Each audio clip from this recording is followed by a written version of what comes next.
భగవాన్ కుత ఏష ప్రాణః జాయతే కథం ఆయాతి అస్మిన్ శరీరే ఆత్మానం వా ప్రవిభజ్య కథం ప్రాతిష్ఠతే కేన ఉత్క్రమతే కథం బాహ్యం అభిదత్తే కథం అధ్యాత్మమితి.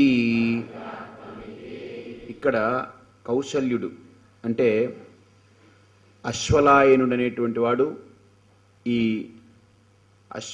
అశ్వల మహర్షి ఆయన యొక్క ఇది సంతతి అయినటువంటి ఈ కౌశల్య అశ్వలాయన కౌశల్యశ్చ అశ్వలాయన, ఇతనికి కౌశల్యుడని పేరు, అశ్వలాయనుడని పేరు.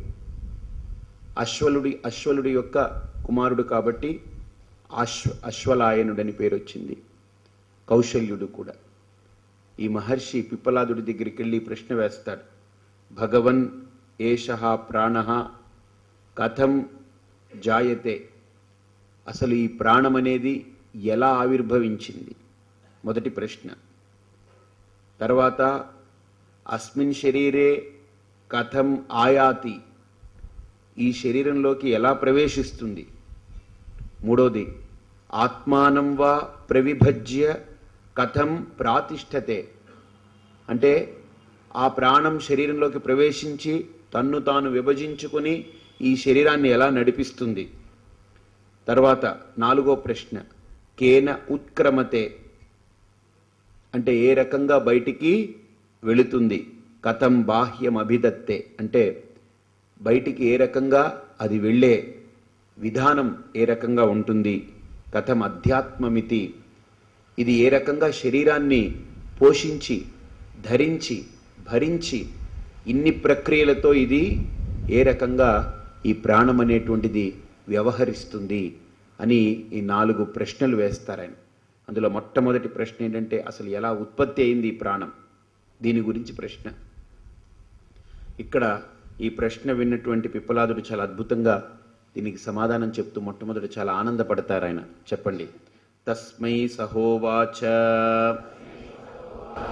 అతి ప్రశ్నన్ పృచ్ఛసి బ్రహ్మిష్టః అసీతి తస్మాత్ తే అహం బ్రవీమి.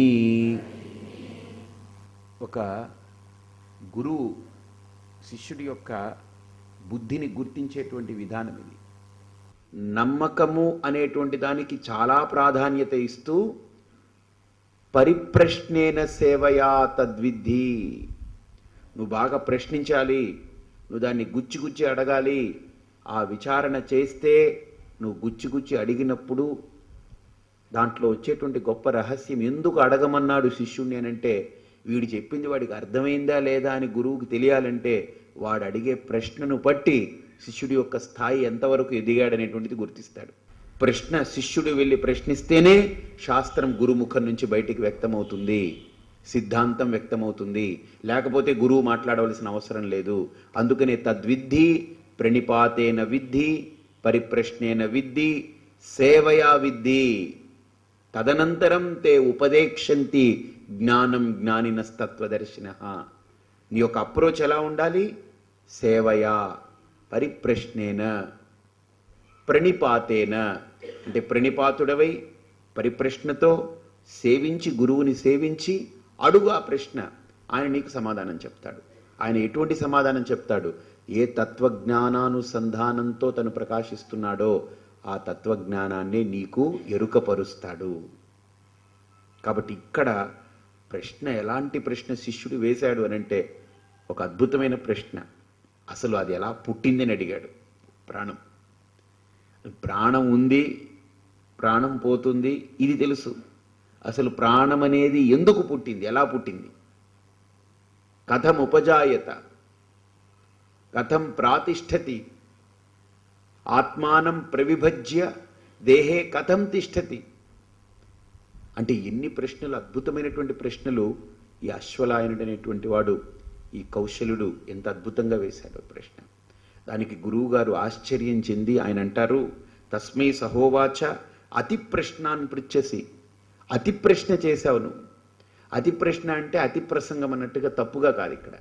అతి ప్రశ్నం అనంటే, ప్రశ్నము అనంటే ఒక విమర్శ అంతే కదా. ప్రశ్నించాము అనంటే విమర్శ. విమర్శకు మించి నువ్వు చాలా దీర్ఘంగా ఒక ప్రశ్న వేశావు. విమర్శను మించి చేశావు అంటే దుర్విజ్ఞేయత్వాత్ విషమ ప్రశ్నార్హ తస్యాపి జన్మాదిత్వం. అంటే ప్రాణం గురించి అసలు ఎవడు అడగడు, ఎవడు పట్టించుకోడు. ఎవడైనా ప్రాణం గురించి అడుగుతాడా? ఎవడైనా ప్రాణం గురించి పట్టించుకుంటారా? ఏవండి మీరెలా ఉన్నారని అడుగుతారు, కానీ లోపల ప్రాణమే ఉండేది అక్కడ. ఏవండి మీరెక్కడున్నారని అడుగుతాడు, కానీ మాంసపు పిండాన్ని, ప్రాణాన్ని అడుగుతాడా? అసలు ఈ లోకంలో ప్రాణం గురించి ఎవడూ పట్టించుకోడు, కానీ అది లేకపోతే ఎవడూ లేడు. అంటే ఈ లోకానికి ప్రాణం కనపడదు, మాంసమయ దేహమే కనపడుతుంది, పదార్థజాతమైన ప్రకృతే కనపడుతుంది. అసలు ఆ ప్రాణాత్మ కంటికి కనపడడు. అసలు మౌలికంగా లోకంలో ప్రాణమే కనపడదు వీళ్ళకి.